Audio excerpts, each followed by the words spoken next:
जय श्री कृष्णा, जय श्री राधे। 26वां अध्याय।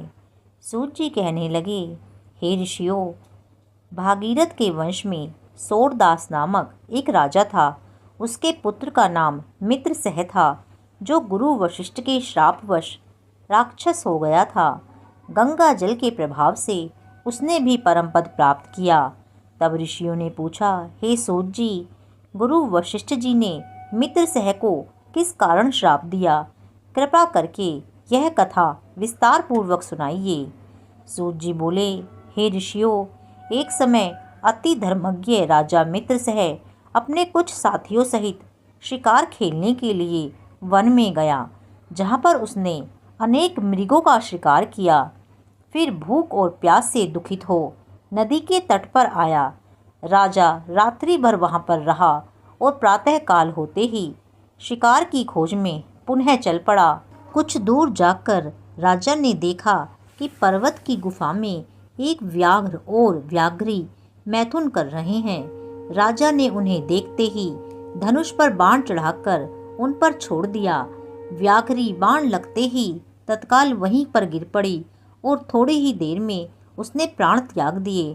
तब व्याघ्र राक्षस रूप धारण कर अत्यंत क्रोधपूर्वक बोला, हे राजन, तुमने मेरे साथ घोर अन्याय किया है, इसीलिए इसका बदला अवश्य लूँगा।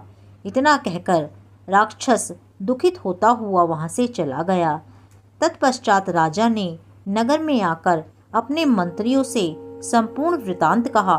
फिर कुछ समय बीतने पर राजा ने मुनियों को बुलाकर अश्वमेध यज्ञ किया और गुरु वशिष्ठ ने ब्रह्मा आदि देवताओं को विधि पूर्वक हवि देकर यज्ञ समाप्त किया। तत्पश्चात स्नान करने के लिए नदी के तट पर चले गए। इतने में वही राक्षस जिसकी स्त्री को राजा ने वन में मार दिया था, बदला लेने के लिए यज्ञ स्थल पर आया और गुरु वशिष्ठ को वहां पर न देख उन्हीं का रूप धारण कर राजा से कहने लगा कि राजन, हम मांस खाएंगे, अतः हमारे लिए मांस बनवाओ, हम स्नान करके अभी आते हैं। इतना कहकर वह वहाँ से चला गया।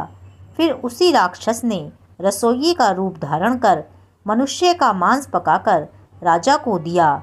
जब वास्तविक गुरु वशिष्ठ जी स्नान करके वापस आए तो राजा ने सोने के थाल में सजा हुआ मांस मिश्रित भोजन उनके आगे परोस दिया। तब गुरु जी ने ज्ञान दृष्टि से मनुष्य के मांस का भोजन जान लिया और क्रोधित होकर श्राप दिया कि हे राजन, तुमने हमको मांस मिश्रित राक्षसों का भोजन दिया है, इसीलिए तुम भी राक्षस हो जाओ। तब राजा ने कहा कि हे गुरुदेव, आपकी आज्ञा से ही तो ऐसा भोजन बनवाया गया है। राजा की यह बात सुनकर गुरु वशिष्ठ ने ध्यान धरकर देखा और राक्षस द्वारा छले जाने का संपूर्ण वृतांत राजा को बताया। तब राजा भी निरपराध श्राप दिए जाने के कारण अंजलि में जल लेकर उन्हें श्राप देने को उद्यत हुआ। ठीक उसी समय उनकी रानी दमयंती आकर कहने लगी, आप क्षत्रिय के पुत्र हैं, अतएव क्रोध का परित्याग करें और जो भोग आपके भाग्य में है उसे भोगिए। जो मनुष्य अपने गुरु से हुंकार तुंकार करता है वह वन में जाकर ब्रह्म राक्षस होता है। स्त्री के इन वचनों को सुनकर राजा क्रोध त्याग कर विचार करने लगा कि अब क्या करना चाहिए। फिर राजा ने अंजलि के जल को ज्यों ही अपने पैरों पर डाला त्यों ही उसके पैर काले पड़ गए। इसी कारण वह राजा कलमाशपाद के नाम से विख्यात हुआ। तत्पश्चात राजा गुरु के चरणों में गिरकर क्षमा मांगने लगा।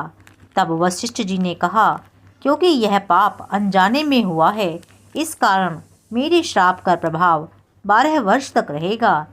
इसके पश्चात तुम अपने वास्तविक स्वरूप में आ जाओगे और अनेक वर्ष तक राज्य का उपभोग कर गंगा जल के प्रभाव से ज्ञान प्राप्त करोगे।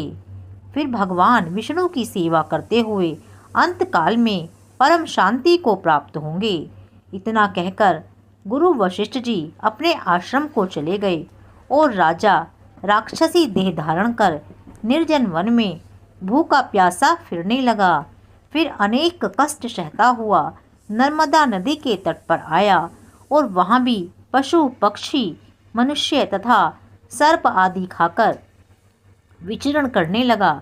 संयोगवश घूमते हुए एक दिन उसने नर्मदा नदी के तट पर एक मुनि को अपनी स्त्री से रमण करते हुए देखा। भूख से पीड़ित होने पर जैसे व्याघ्र मृग को पकड़ लेता है, उसी प्रकार उसने मुनि को पकड़ लिया। उसकी स्त्री ने जब अपने पति को राक्षस के हाथों में देखा तो वह राक्षस रूपधारी राजा से विनयपूर्वक बोली, आप वास्तव में राक्षस नहीं वरन सूर्य कुल में उत्पन्न मित्रसह नामक राजा हैं। मेरा पुत्र अभी छोटा है, अतएव बिना पति के इस वन में कैसे निर्वाह करूंगी। इसीलिए आप मेरे पति को प्राण दान दे दें। प्राण दान से बढ़कर अन्य कोई दान नहीं है। उस स्त्री की इस प्रार्थना का राक्षस पर कोई प्रभाव नहीं पड़ा और जैसे कोई व्याघ्र मृग के बच्चे को पकड़कर खा जाता है, वैसे ही उस मुनि को पकड़कर वह राक्षस खा गया। तब मुनि की स्त्री ने उसे श्राप देते हुए कहा कि तुमने मैथुन करते हुए मेरे पति को मारा है। इस कारण जब भी तुम मैथुन करोगे, मृत्यु को प्राप्त होकर पुनः राक्षस योनि को प्राप्त होंगे। यह दो श्राप एक साथ सुनकर राक्षस देहधारी राजा भी क्रोधित होकर बोला कि हे दुष्टे, एक अपराध के बदले में तुमने दो श्राप दिए हैं, इसीलिए तुम भी पिशाचिनी बनकर इस वन में फिरोगी। इसके पश्चात वह स्त्री पिशाचिनी हो गई और भूख प्यास से व्याकुल होकर उसी वन में इधर उधर फिरने लगी। अध्याय 26 समाप्त। जय श्री कृष्णा, जय श्री राधे।